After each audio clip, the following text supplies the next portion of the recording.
Du, Hallo. Det en keeper som har spilt på alle kontinenter. Han den eneste spilleren som har spilt profesjonell fotball på alle klodens kontinenter. Ja, 6 kontinenter regnes det som fotballmessig. Han tysk, spiller i Norge akkurat nå. Han har spilt i flere norske klubber tidligere. Har nå kommet tilbake til Norge, i Manglerud Star. Ja. Dere har hørt han snakke her på radioen før. Nå han tilbake. Vi har vært ute og beveget oss. Ja. FK Fotball på P3. Med lyden av Nora Jones i bakgrunnen, Thomas? Ja, jeg tror det i hvert fall.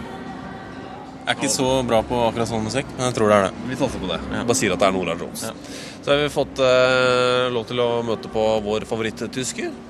Just saying you are our favorite German, Lutz Pfannenstiel. Because you only know one. Yeah. What have you been doing since the last time we spoke? The last time I think we spoke when I was in Fleckerøy. Yeah. And after I finished the season there, I got fired as national coach of Cuba.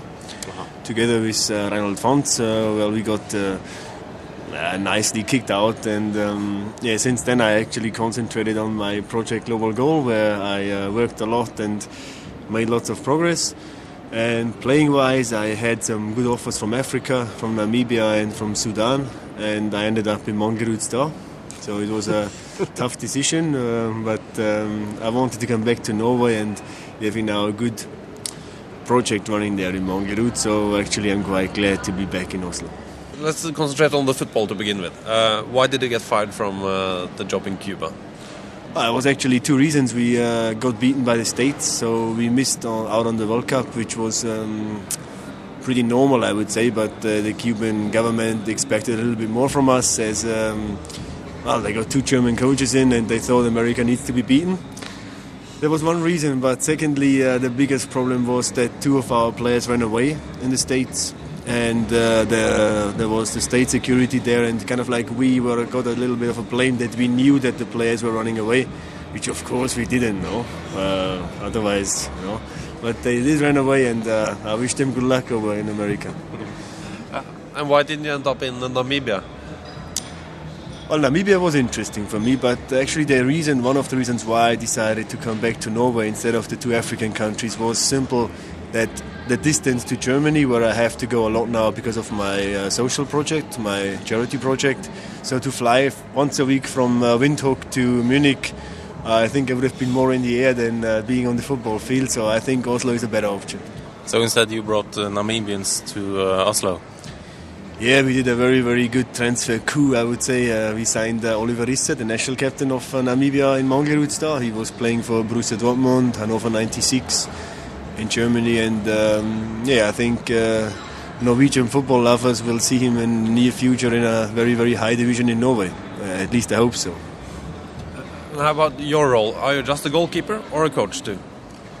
I have lots of roles. I have that many roles that I don't even know what my role is. Actually, I'm still playing, of course. I am goalkeeper coach, and I'm also working together with Kjell Sverre Wold and Tommy Stenesen to get players in, to build a team up here. So it's a triple job, plus Global Goal, which we will plan some events in Norway. So it's actually 4 jobs in one. And 24 hours is not enough. How old are you now? 30? Well, I still look like 24, but I'm turning 36 in May. Do you have any more ambitions after Manglerud Star? Will you be playing in any more countries? Any countries you think, I have to play in Libya, I have to play in Korea? You know, after in Brazil, when I broke this world record, my motivation of playing went down a little bit because there was nothing else to kind of like to go anymore. But then playing in Fleckerøy, and actually I felt pretty good there. I realized, well, I'm only 35, 36, so and I never had a big injury. So I think if physically I'm staying fit and I don't get injured, I still can play till 40. And I really, that's now my next ambition, is to play till 40. But the situation is now that I am pretty sure in the winter months, December, January, February, that I will let myself, or in this case I can loan myself out without playing. I will go back to Brazil again and play most likely there for the winter. You never had a bad injury? Well, yeah, I had lots of knocks, but I mean, of course, you're talking about my near-death experience, which, but it's not an injury. It just was an accident. I mean, I was walking again after a few days, so that's not an injury, right? We almost died. So yeah, but it was just not an injury. It was a freak accident, not an injury.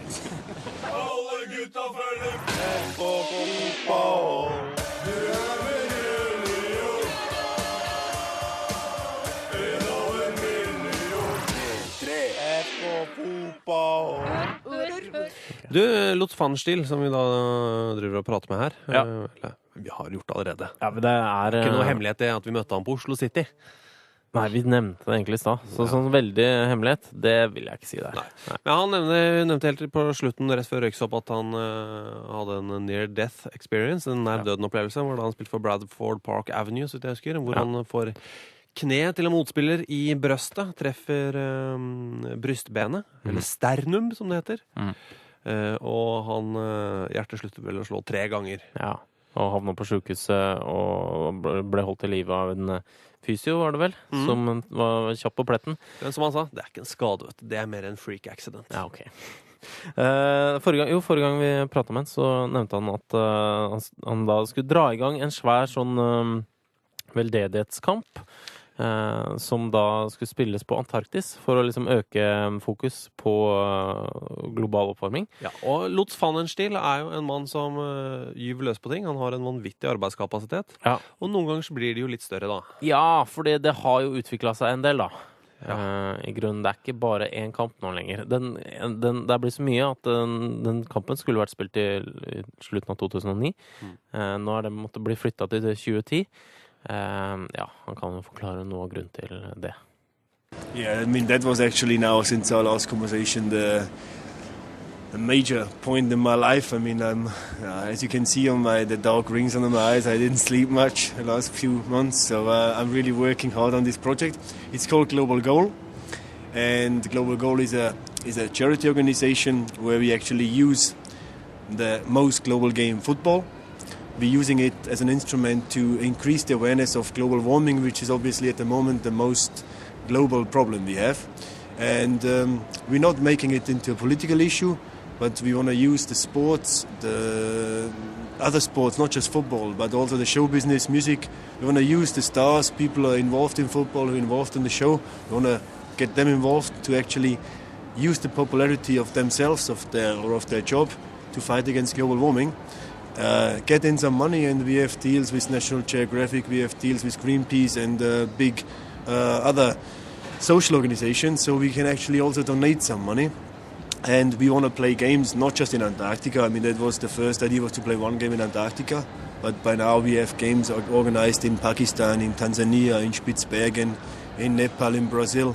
You name it, we will be there. So global warming is an issue which will not be sorted out in the next 4, 5 or 6 years. So I hope that Global Goal will carry on till the end of my life. Well, you never know when that is over, but for a long time. Well, I really put all my heart and soul in it, and try to get as much money in to give away to the right organizations. What kind of matches and what kind of players are we talking about? Well, we're talking about definitely biggies. I mean, it's again, you name it, and I will tell you if he's there. So we talked to David Beckham, of course, Zidane, Maradona, Figo, then lots of Brazilian players, Giovanni Elba, Cafu, Rai, Aldair, Bebeto, Argentine players, even the old goalkeeper Filiol, world champion 1978, is still involved. Players from the States, lots of players from Africa, like I said, Oliver Issa, national captain, is involved from Namibia. We have a few Ghanaian players like Anthony Yeboah. We have players from Nigeria, Sande Olise, the former captain of Nigeria. Lots of former Yugoslav players, Russian players, and of course a big amount of Norwegians and Scandinavians. There's also people involved, like people out of music, like for example Robbie Williams, Bryan Adams, people out of the show business, other sports. We're trying to get Björn Dahlin involved, so some Formula One drivers like Alonso. Lots of guys who are not professional players, they love to play football, and I think you can really mix them together into a nice recipe and then fight global warming. And in Germany, they call me by now the Al Gore of football or the Robin Hood of football. So I like that. Du hører på P3.